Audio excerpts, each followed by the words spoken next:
what are the types of partnership? Okay, several classifications of partnerships or forms of partnership. First is the general partnership, and that's the most commonly understood.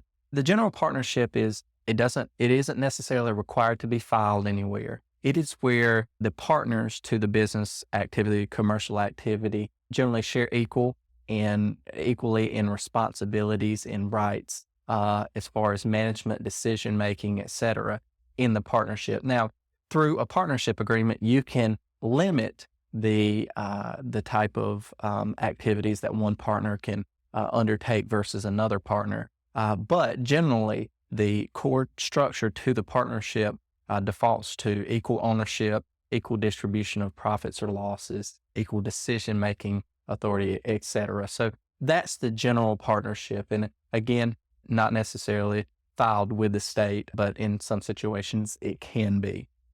Okay, so that's the general partnership. A specialty entity type that has to be filed with the state is the limited partnership.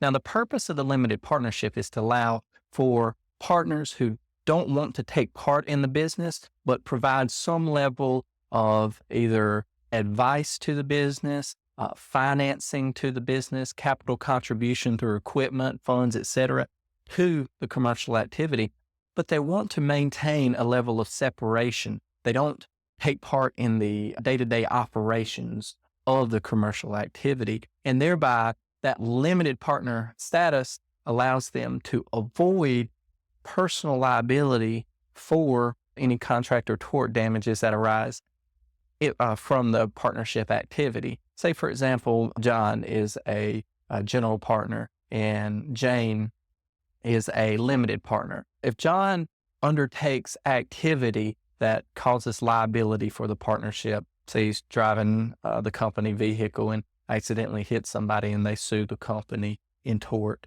Jane has invested capital of some sort into the business, let's say $10,000. If the company's held liable, Jane stands to lose any money that she put into the corporation for the extent of whatever capital or equity that she's put in, but she is not personally liable beyond that contribution to the partnership for any investments into the business. Where the general partner, like all general partners, is subject to personal liability there for the business activity. So again, that's the role of the limited partnership.